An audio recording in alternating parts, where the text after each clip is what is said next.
Bueno, Keila, Buenas tardes. por favor, Hola. inicie la presentación del seminario y bueno, les deseo mucha suerte a todas y espero que salgan muy bien. ¿Ok? Adelante. Gracias. Gracias. Gracias. Buenas tardes, doctor Gerardo Caparo. Nuestro grupo está conformado por Diana Lara, Catherine Porras, Maylen Zambrano y mi persona, Keila Antonio. Y vamos a hablar sobre el tema 39, el desarrollo y anomalías del intestino anterior. Siguiente diapositiva. La siguiente. Okay. Primero debemos empezar hablando sobre el intestino primitivo, el cual tiene su origen durante la cuarta semana de gestación, a medida que los pliegues cefálico, caudal y lateral incorporan dorsalmente el saco vitelino del embrión. El endodermo del intestino primitivo origina la mayor parte del epitelio y glándulas del aparato digestivo, así como la posición inicial del aparato digestivo. Viene derivado por el verbo del estomodeo o boca primitiva y el proctodeo o fobia anal. El músculo, el tejido conjuntivo y otras capas de la pared del tubo digestivo derivan del mesenquima esplácnico, el cual rodea al intestino primitivo. En cuanto a la regulación molecular, esta se da por una gradiente de concentración de ácido retinoico que va desde la faringe hasta el colon. Esta gradiente de ácido retinoico permite que se expresen los factores de transcripción a lo largo del tubo digestivo. De esta forma, SOX2 especificará el esófago y el estómago. PDX1 especificará el duodeno, CDXC especificará el intestino delgado y CDXA especificará el intestino grueso y el recto. Esta estructuración inicial viene dada por la interacción recíproca entre el mesodermo y el endodermo. Y esta interacción se da gracias a la expresión de Sonic Hedgehog. La siguiente diapositiva. Okay. División y límites del intestino primitivo. El intestino primordial se divide en tres partes: el intestino anterior, el intestino medio y el intestino posterior. Los estudios moleculares indican que los genes HOX y para-HOX, así como las señales Sonic Hedgehog, regulan la diferenciación regional del intestino primordial que dará origen a las diversas partes. En la parte cefálica y caudal del embrión, el intestino primitivo origina un tubo de extremo ciego, que será el intestino anterior y el intestino posterior respectivamente. En la parte media se encontrará el intestino medio, el cual estará conectado al saco vitelino por medio del pedículo del saco vitelino. En cuanto a los límites del intestino primitivo, estos se dividen en cuatro secciones. El primero, el intestino faríngeo, el cual va de la membrana bucofaríngea hasta la yema pulmonar. Forma parte del intestino anterior y tiene gran importancia en el desarrollo de la cabeza y el cuello. De segundo, encontramos el resto del intestino anterior, el cual va de forma caudal hasta la invaginación del hígado. De tercero, el intestino medio, el cual empieza de posición caudal con la yema hepática y en los adultos se extiende desde los 2/3 derechos hasta el tercio izquierdo del colon transverso. Finalmente, el intestino posterior va desde el tercio izquierdo del colon transverso hasta la membrana cloacal. Siguiente diapositiva. Muy bien, ahora sí el intestino anterior. Del intestino anterior se divide en varias estructuras, como la faringe primordial y sus derivados, es decir, la cavidad bucal, la lengua, la faringe, las amígdalas salivales y el aparato respiratorio superior, así como las vías respiratorias inferiores, el esófago y el estómago, el duodeno, el hígado y las vías biliares. Es decir, los conductos hepáticos, la vesícula biliar y el conducto colédoco y el páncreas. Es importante acotar que todos los derivados del intestino anterior, a excepción de la faringe, el aparato respiratorio y parte del esófago, reciben su riego de la arteria celíaca, la cual será la arteria del intestino anterior. Siguiente diapositiva. El esófago. El esófago se desarrolla a partir del intestino anterior durante la cuarta semana de gestación, cuando aparece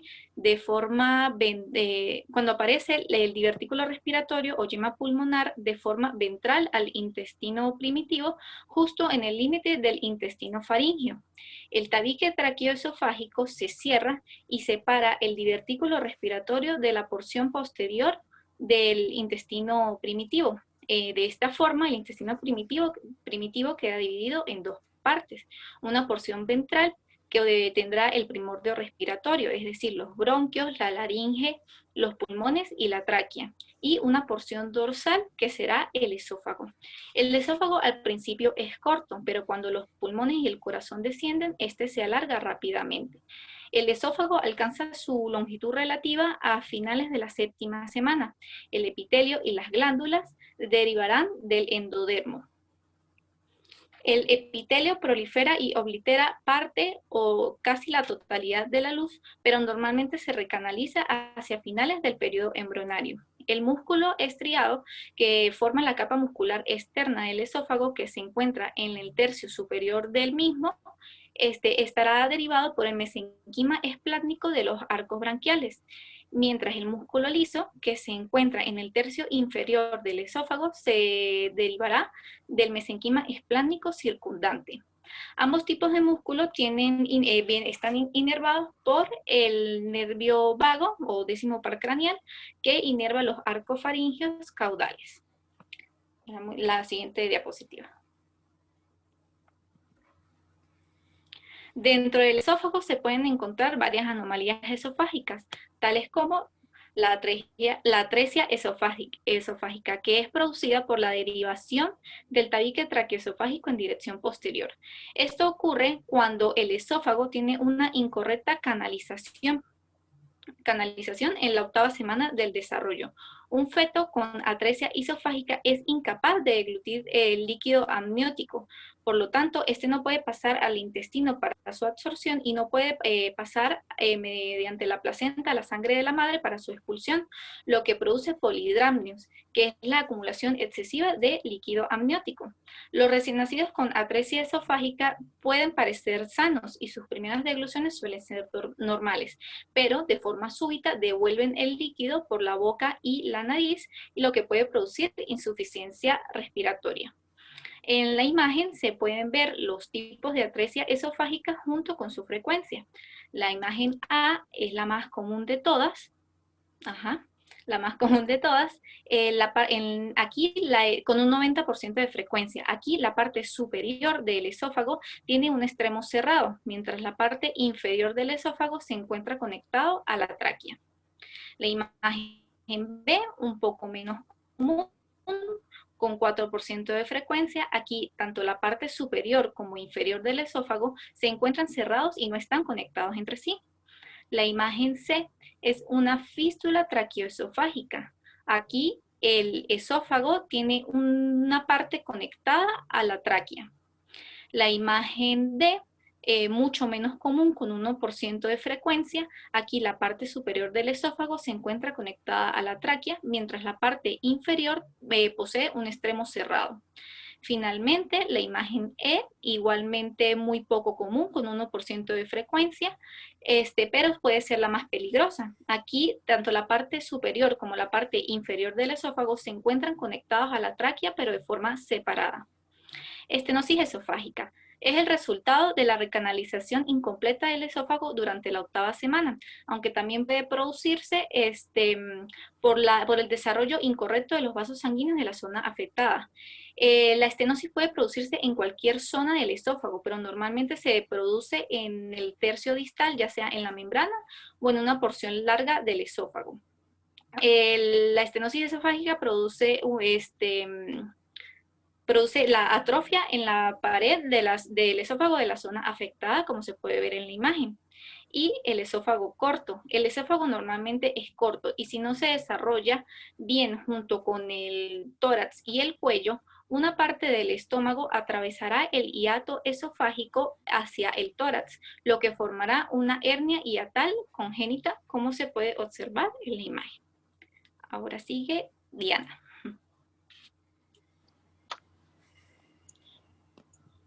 Bien. Vamos a hablar acerca del desarrollo del estómago. En un principio, la porción distal del intestino primitivo se presenta como una estructura tubular muy simple, pero en la mitad de la cuarta semana del desarrollo aparece una pequeña dilatación que indica el sitio futuro del estómago. Esto está representado como un alargamiento fusiforme de la porción caudal del intestino anterior ubicado en el plano medio del cuerpo. Este primordio crece con rapidez y se ensancha ventrodorsalmente, de manera que las 2 semanas siguientes el borde dorsal del estómago primitivo se desarrolla con mayor rapidez que el borde ventral, generando de esta manera la curvatura mayor del estómago. Siguiente diapositiva, por favor. Bien, el estómago rota en un eje longitudinal y anteroposterior, de manera que a medida que este va adquiriendo su forma madura, rota alrededor de su eje longitudinal 90 grados, lo cual genera una serie de efectos importantes para su morfología, en los cuales podemos destacar que la curvatura menor o el borde anterior del estómago se desplaza hacia la derecha, mientras que la curvatura mayor o el borde dorsal lo hace hacia la izquierda. El lado izquierdo original ahora pasa a ser la superficie ventral, mientras que el lado derecho pasa a ser la superficie dorsal. Antes de la rotación, la porción craneal y caudal del estómago se encontraba en el plano medio, pero a medida que este comienza a realizar sus movimientos, la porción craneal se desplaza hacia la izquierda y ligeramente hacia abajo, mientras que la porción caudal o el antro pilórico futuro lo hace a la derecha y un poco hacia arriba, generando de esta manera la posición final del estómago. Casi con un eje más largo, casi transversal al eje mayor del cuerpo. La rotación y el crecimiento del estómago explican por qué el nervio vago izquierdo inerva la pared anterior del estómago en el adulto y por qué el derecho inerva la pared posterior. Siguiente diapositiva.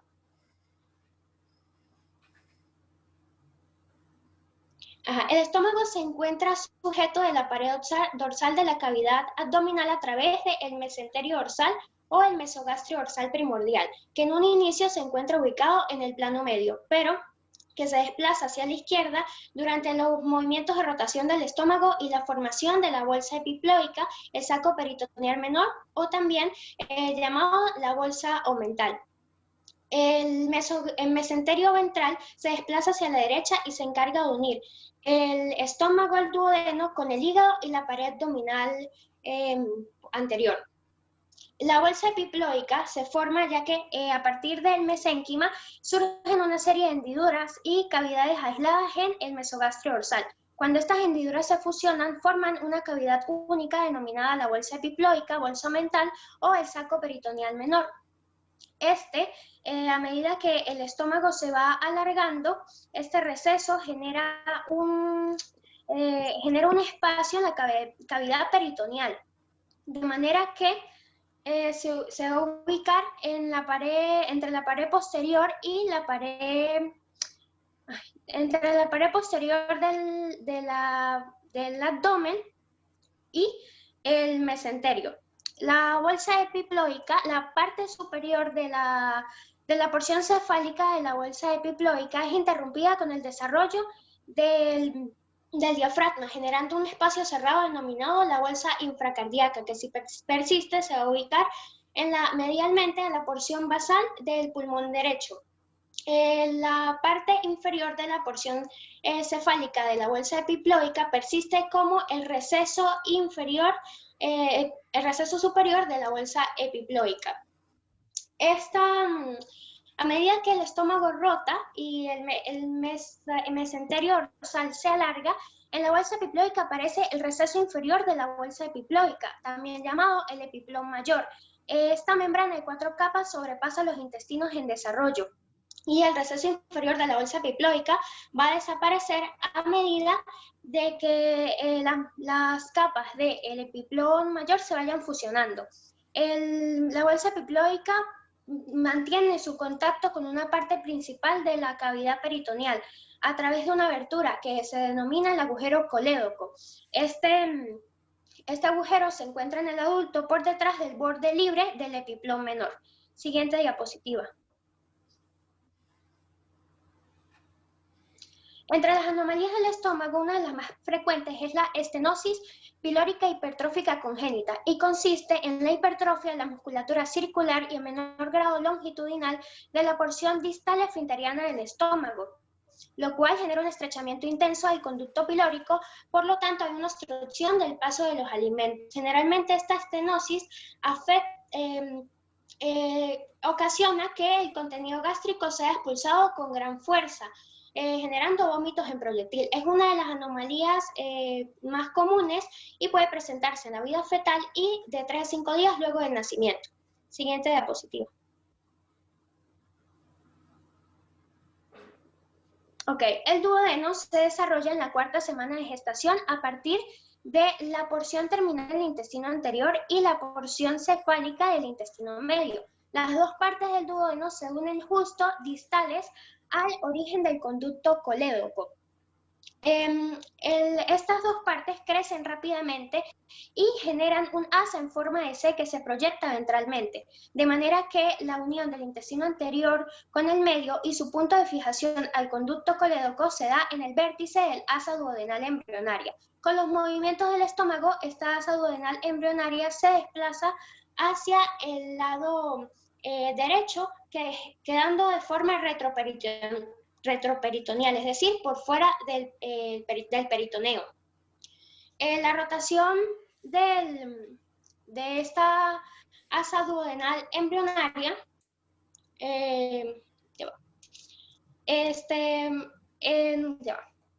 el duodeno, al estar formado tanto por el intestino anterior como por el intestino medio, recibe su irrigación de la arteria esplénica y de la arteria mesentérica superior. Y durante la 5ª y la 6ª semana, la luz del duodeno se va estrechando cada vez más debido a la proliferación de las células epiteliales. Esta obliteración es temporal, pero normalmente hacia el final del periodo embrionario ocurre la vacuolización por degeneración de las células epiteliales, lo cual provoca la recanalización del duodeno. Siguiente diapositiva. Entre las anomalías más frecuentes del duodeno se encuentra la estenosis duodenal, que se debe a la oclusión parcial de la luz del duodeno por un defecto en la recanalización del mismo. También puede estar asociado a la presión que genera un páncreas anular. La estenosis generalmente afecta la parte horizontal tercera y ascendente o cuarta del duodeno. Y el contenido gástrico, que generalmente cuenta con la presencia de bilis, suele vomitarse.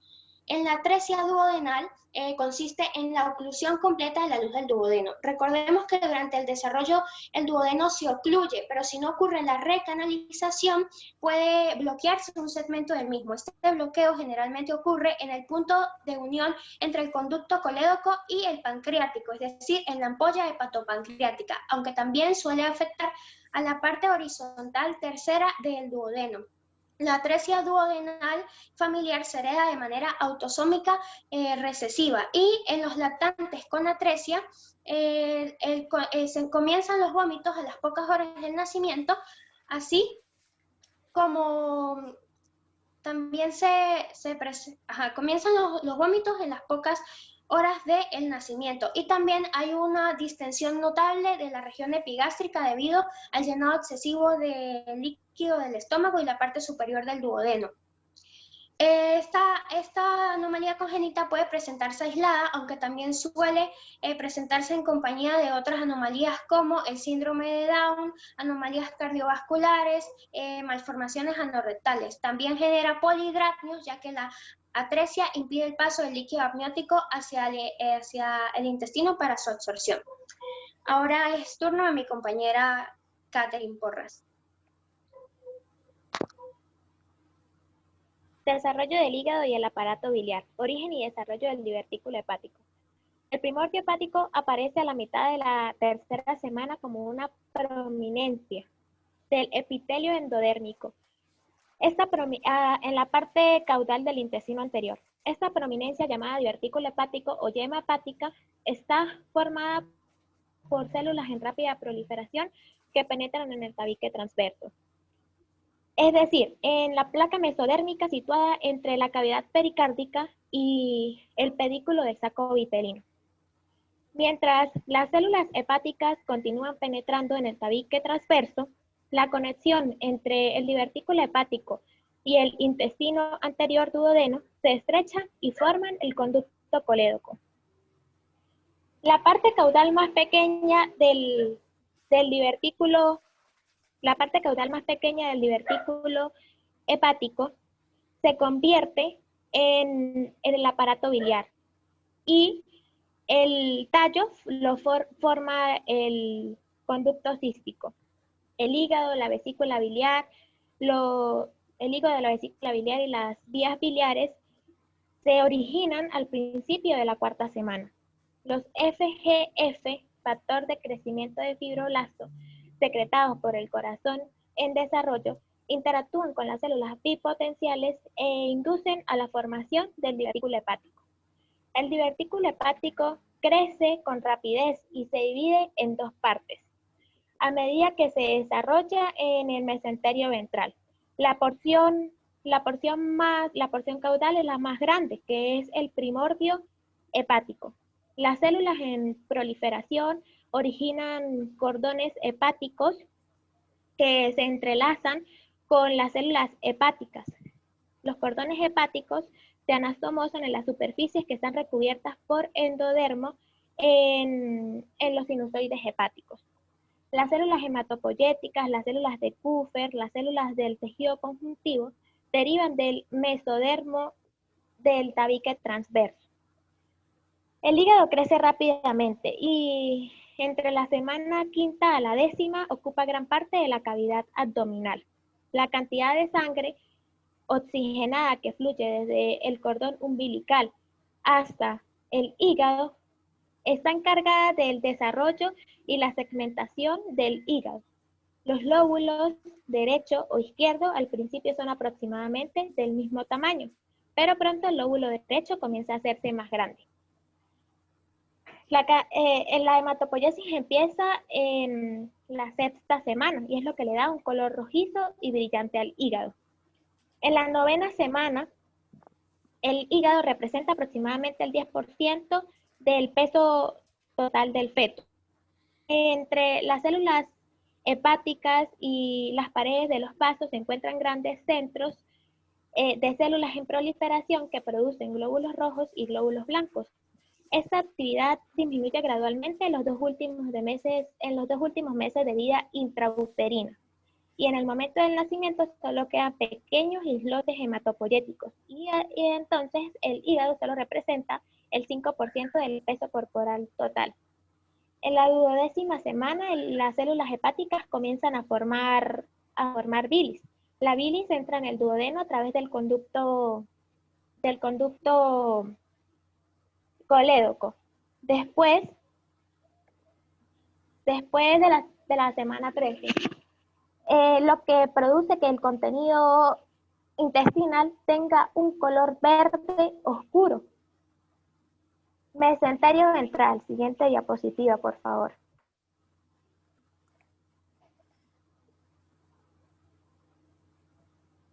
Esta membrana fina de 2 capas da origen a el omento menor o epiplón menor, que se dirige desde el hígado hasta la curvatura menor del estómago. Ligamento hepatogástrico y desde el hígado hasta el duodeno, ligamento hepatoduodenal.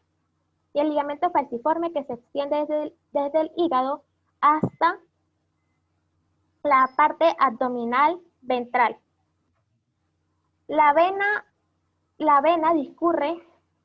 umbilical discurre por el borde libre del ligamento falciforme, desde el cordón umbilical hasta el hígado, lo que después del nacimiento se oblitera y pasa a ser el ligamento redondo del hígado. El mesenterio ventral está derivado del mesogastrio y forman el peritoneo visceral del hígado.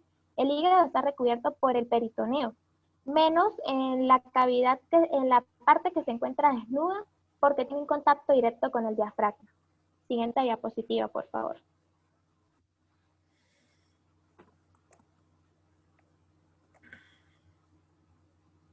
Anomalías del hígado.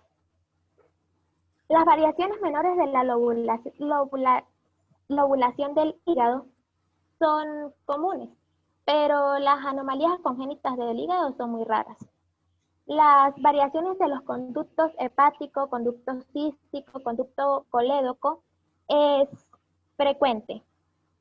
Pueden existir conductos hepáticos accesorios. Estos conductos accesorios son canales estrechos que discurren desde el lóbulo derecho del hígado hasta la parte superficial del cuerpo de la bilis.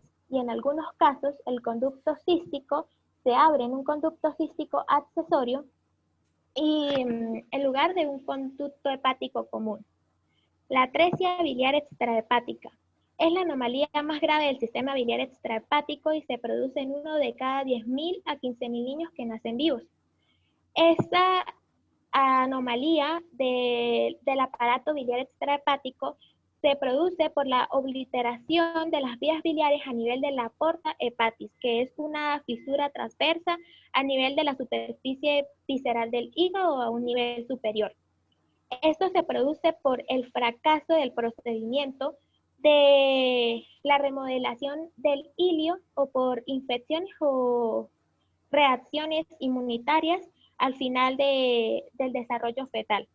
La ictericia, que se produce poco después del nacimiento, son heces alcohólicas de color arcilloso, que si la atresia biliar extrahepática no se puede solucionar quirúrgicamente por una hepatoportoenterostomía de Kasai, el niño puede morir si no se le realiza un trasplante de hígado. Muchas gracias. A continuación la dejo con Maylen.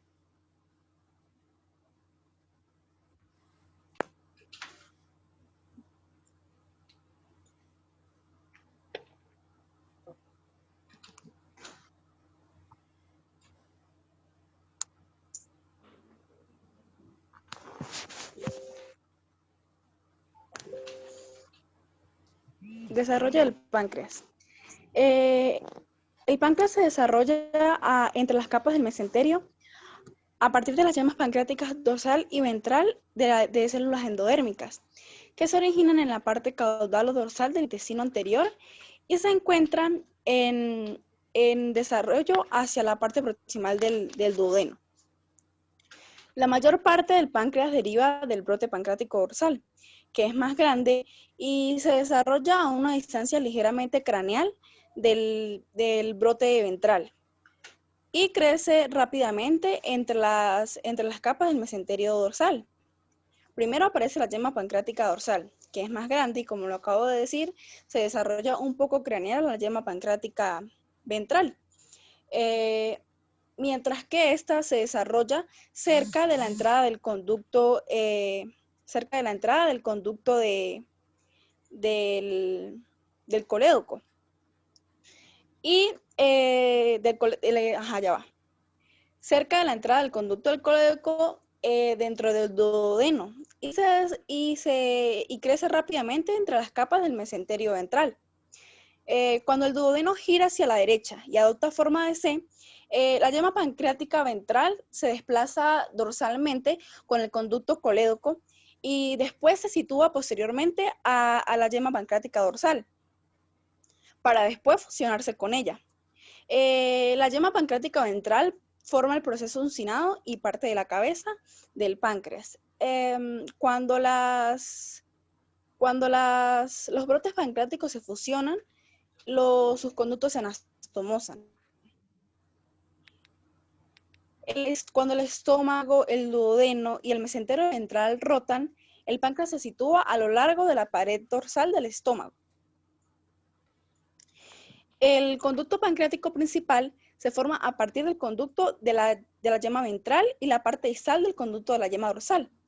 Con frecuencia, la parte proximal del conducto de la yema dorsal persiste como un conducto pancreático accesorio que se abre hacia la papila duodenal menor, localizada casi a 2 centímetros craneales del conducto principal. Con frecuencia se comunican entre sí y en casi 9% de los individuos no se fusionan los sistemas de conductos pancreáticos y persisten los dos conductos originales. El parenquima pancreático deriva del endodermo de las yemas pancreáticas, que forman una red de túbulos. Y en el principio del periodo fetal, los ácidos inician un desarrollo a partir de los grupos de células que rodean los extremos de estos túbulos, que son conductos primitivos.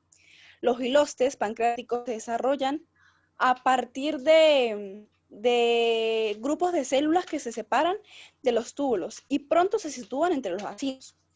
La secreción de insulina se inicia durante el periodo fetal inicial, aproximadamente en la 10ª semana. Las células que contienen glucanón y isomatostatina se desarrollan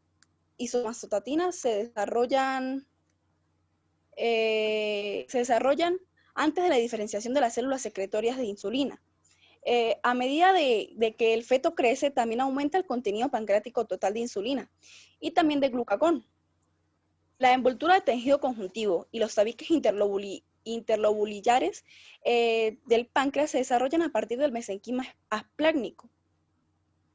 Cuando la madre tiene diabetes sacarina, las células beta que secretan insulina en el páncreas fetal se exponen a valores muy altos de glucosa de manera constante. Y como resultado, esas células se hipertrofian a fin de aumentar el índice de secreción de insulina. Siguiente diapositiva, por favor.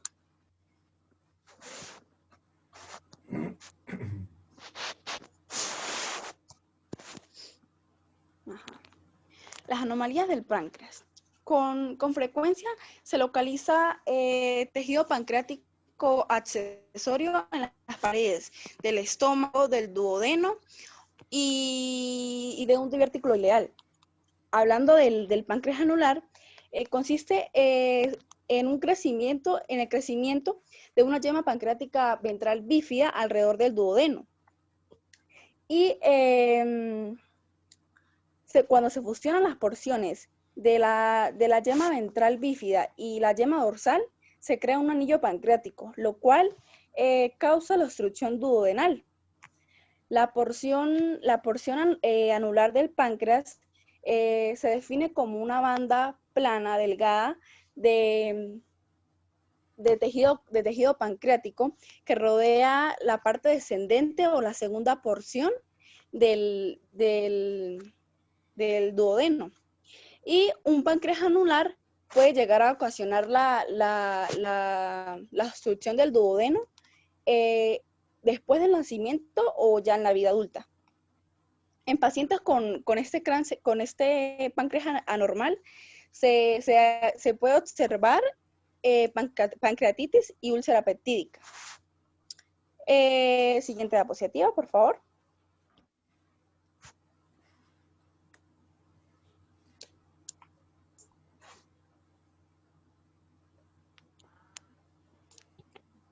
El desarrollo del vaso.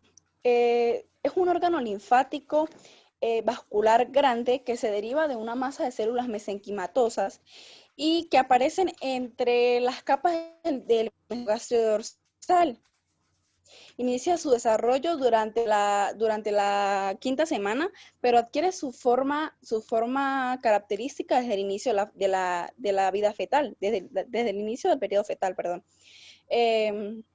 En el feto, el vaso se lobula, pero normalmente estos lóbulos suelen desaparecer al momento de nacer.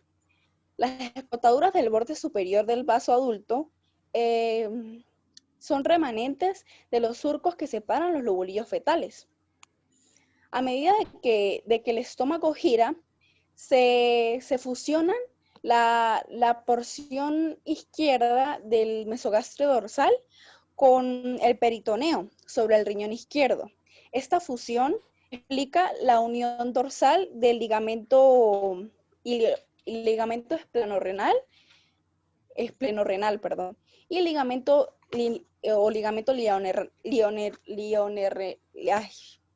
ligamento lineorrenal.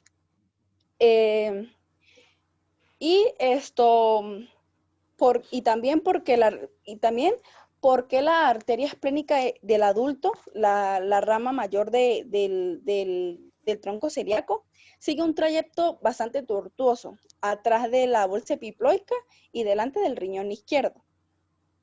En el primordio esplénico, las células mesenquimatosas se diferencian para formar la cápsula, la estructura del tejido conjuntivo y también y también para formar el parenquima esplénico. El vaso también actúa como un centro hematopoyético hasta una fase en específico de la vida fetal, hasta una fase tardía. Pero él conserva su potencial para seguir formando eritrocitos en la vida adulta.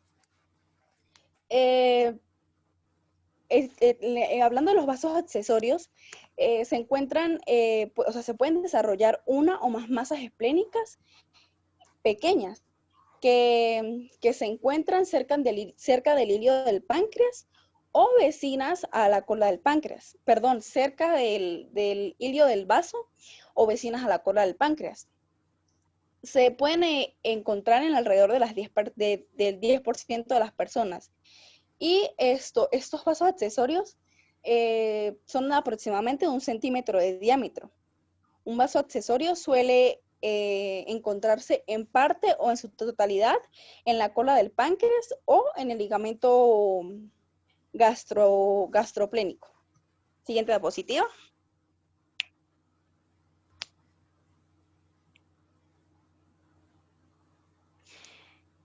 Aquí hay una frase de Bernie C. Johnson que dice que los retos de la vida no están ahí para paralizarte, sino para ayudarte a descubrir quién eres.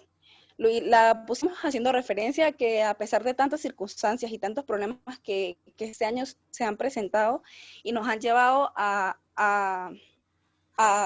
parar en nuestra carrera universitaria, de tal modo de atrasarnos y querer pensar que hay muchas cosas que están en contra de nosotros, debemos saber que siempre hay muchas posibilidades de seguir adelante y de lograr todo lo que queremos. Gracias. Bueno, muy bien. Muchas gracias a ustedes por el esfuerzo de haber presentado la presentación. Muy bonita, por cierto, las felicito. Ve que en 20 diapositivas se puede presentar un tema tan complejo como este. Bueno, recuerden 2 cosas, ¿no? El tubo digestivo es una cosa, pero el hígado y el páncreas son glándulas que no forman parte del tubo digestivo, pero sí están muy relacionados con ellas, ¿no? A veces la gente confunde el tubo digestivo e incluye como tubo digestivo al hígado y al páncreas, y el hígado y el páncreas son simplemente 2 glándulas. Vamos a aclarar algunas cositas, por ejemplo, sobre todo qué es el peritoneo. El peritoneo es una membrana que normalmente recubre todos los órganos. Hay peritoneo visceral y hay peritoneo parietal. Cuando hablamos de peritoneo visceral, estamos hablando del peritoneo que recubre los órganos. Por ejemplo, el útero está recubierto por una membrana serosa que se llama peritoneo. Eso se llama peritoneo visceral. Y la capa que recubre todo el abdomen por dentro se llama peritoneo parietal. Pero aparte de eso, también hay otra capa, otra estructura que se llama mesenterio, que es la que se origina de la capa visceral del mesodermo lateral, o el mesodermo esplénico, como ustedes lo acaban de decir. Y puede estar ubicada en posiciones dorsales y ventrales. Se puede llamar mesoventral o mesodorsal. Puede ser intraperitoneal cuando recubre o retroperitoneal en caso de la presentación de cómo esté el órgano. Por eso es que ustedes ven que en la presentación dicen que algunas porciones de los órganos están intraperitoneales y otras están extraperitoneales, como le ocurre, por ejemplo, al páncreas. Y esa adhesión de esas 2 hojas de peritoneo forma una fascie que a veces produce una fijación de las estructuras o de los órganos a la pared abdominal. Bueno, vamos a ver. Todos los segmentos del aparato digestivo se desarrollan a partir de la 4ª semana, siempre evidentemente, como ustedes lo explicaron, de la cubierta endodérmica y del mesénquima que lo rodea. Ese mesénquima es el mesénquima esplénico. Evidentemente ustedes lo explicaron bastante bien. Hay una cosa muy importante. Casi todas las estructuras que forman parte del intestino anterior rotan. Y normalmente la rotación siempre es de 90 grados. El esófago rota 90 grados, el estómago rota 90 grados, el duodeno rota 90 grados. Y esa rotación es lo que precisamente da la ubicación final de todas las demás estructuras dentro de la cavidad abdominal. ¿Ok? Muy bien. Faltó en el caso del esófago hablar sobre todo de la duplicación esofágica, que es cuando el esófago es doble, cuando la estructura es doble. Puede ser parcial o completa. Es un trastorno que se produce durante la vacuolización mientras se recanaliza la luz, y en vez de recanalizarse una luz, se recanalizan dos luces y por lo tanto se producen dos tubos paralelos. Normalmente afecta el tercio inferior del esófago a nivel del mediastino posterior, produce disfagia, náusea, vómitos y algunas veces dolor y sangrado. Y faltó una cosa muy importante que se llama la acalasia. ¿Por qué les menciono esto? Porque ustedes lo van a oír bastante cuando ustedes estén en años más posteriores, se van a acordar de la acalasia. ¿Qué es la acalasia? La acalasia es la ausencia del peristaltismo en el cuerpo del esófago por una disfunción de los esfínteres, sobre todo el esfínter esofágico inferior. Y eso se debe a la falta de las células ganglionares que entre sí son neurotransmisores que producen una actividad excitatoria de contracción y una actividad inhibitoria de relajación, el efecto antiadrenérgico y anticolinérgico del plexo intramural, y hay un desequilibrio. Para ello no hay tratamiento. Supuestamente se plantea una destrucción química o física de las fibras del músculo del esfínter esofágico. A veces eso no tiene muy buen resultado. Bueno, vamos ahora a tratar, y lo que les estaba explicando, la rotación, ¿verdad?, que se da en estas estructuras del intestino anterior es la responsable de las relaciones anatómicas definitivas que se producen a ese nivel. Bien. Hay una cosa importante que es bueno saber. En la mucosa del estómago existen células epiteliales de las fosas gástricas que son células madre. Esas células madres producen las poblaciones que se desplazan tanto al fondo gástrico como al píloro. Y también se van a producir lo que son las glándulas gástricas, más o menos las 10-12 semanas, que son las que van a estar conformadas por células de mucosas parietales principales y endocrinas, que todas estas células derivan de las células madres, excepto las endocrinas, y más o menos se producen a las 15 o 17 semanas, y después se van a mantener como las glándulas gástricas hasta la adultez. Las células parietales de la mucosa gástrica segregan ácido clorhídrico poco antes del nacimiento. Entonces, vamos a tratar de profundizar un poquitico sobre la confusión en parte que hubo con respecto a los mesogastrios y los epiplones. Entonces, mire, el estómago primitivo está unido a la pared dorsal por el mesogastrio dorsal. Las dos hojas se separan y rodean al estómago y se unen nuevamente delante de él para formar el mesogastrio ventral. De ese mesogastrio ventral van a producirse dos estructuras importantes, el ligamento gastroesofágico y el ligamento hepatoduodenal. Ese mesogastrio ventral también se denomina epiplón menor u aumento menor. Y ese mesogastrio ventral rodea al hígado y lo envuelve produciendo lo que se llama la cápsula hepática. A su vez, esto sí lo explicaste muy bien, el ligamento falciforme, que en el borde libre de la vena umbilical se oblitera y forma el ligamento redondo. Por eso es que ese ligamento falciforme fija en parte del hígado a la pared ventral del abdomen.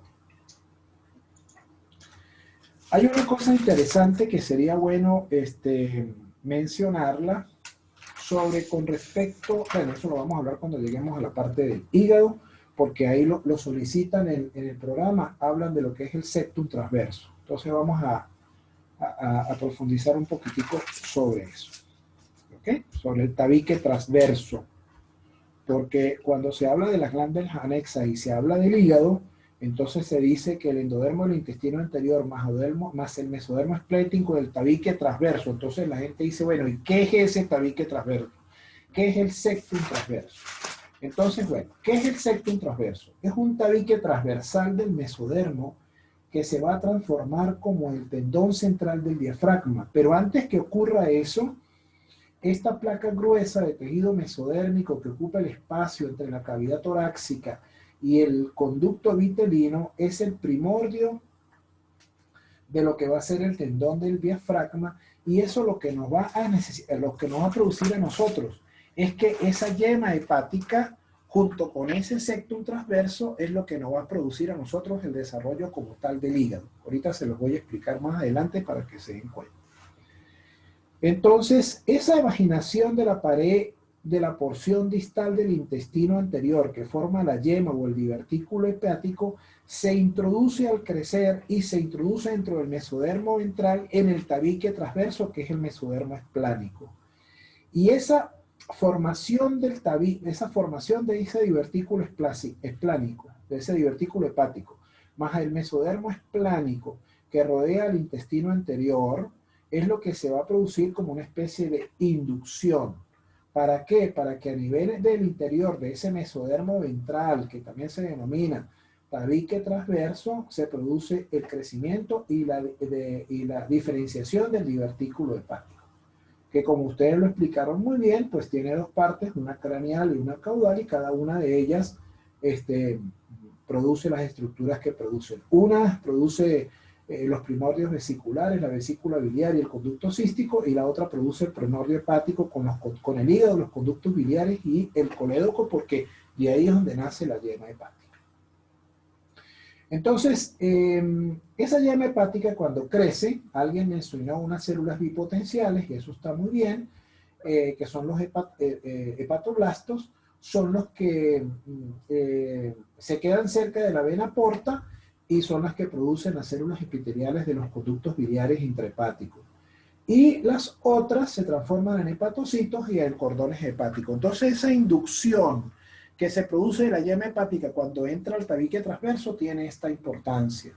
¿Por qué? Porque todos esos hepatocitos que producen los cordones hepáticos y los hepatoblastos se anatomosan alrededor de los espacios formados por las venas vitelinas y umbilicales para formar los sinusoides hepáticos que después van a formar las venas intrahepáticas. Muy bien. Entonces, por eso se dice que el mesénquima del tabique transverso se diferencia en endotelio de los sinusoides, tejido conectivo, hígado, vesícula, conductos biliares y vasos sanguíneos. Bien. Por supuesto, las rotaciones que se producen en el estómago y en el duodeno son las que hacen que el hígado se desplace hacia la derecha, quedando situado en el hipocondrio derecho.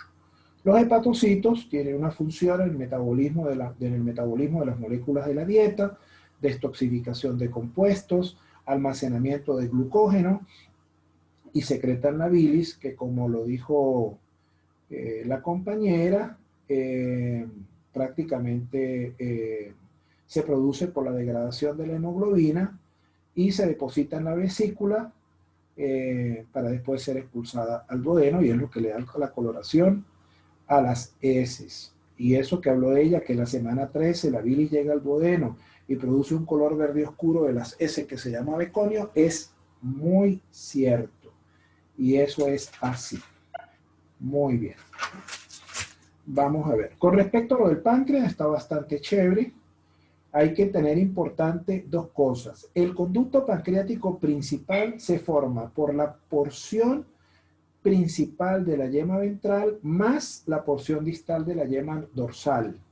Y evidentemente unidos al colédoco se introducen al duodeno en la papila o carúncula duodenal mayor, y por ahí oí decir que también había una papila o carúncula duodenal menor, que a veces eso puede ser una malformación que en algunas ocasiones, en algunos estudios, cuando hay obstrucciones de las vías pancreáticas o hepáticas y se hace lo que se llama el RCP, que es la colicistopancreografía retrógrada endoscópica, aparece, aparece dibujado en los rayos X, y se determina. Fíjense que muchas de las malformaciones, a menos que sean muy graves a nivel del intestino, no dan manifestaciones clínicas.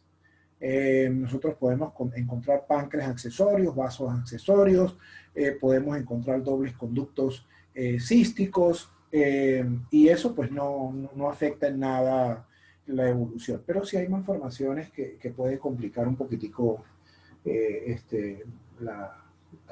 Bien. Inicialmente el páncreas intraperitoneal, pero luego de la rotación del duodeno y el estómago, que queda definitivamente de forma extraperitoneal definitiva o retroperitoneal. Eso es importante saberlo. Las células endocrinas y exocrinas se forman a partir del endodermo. Y estuvo muy bien que hayan mencionado los dos tipos de células, pero son 4. Son las células beta, que secretan insulina a las 10 semanas, las células alfa, que segregan glucagón a las 15 semanas, las células delta, que segregan somatostatina, y hay unas células F, que segregan el polipéptido pancreático. Bueno, vamos a ver qué más hay por aquí. En cuanto al vaso, no hay nada que decir. Bueno, eso es todo lo que yo les tengo que agregar con respecto al seminario, y por eso le digo que estuvo bastante completo, y evidentemente pues les agradezco el esfuerzo que ustedes acaban de hacer. Voy a detener la grabación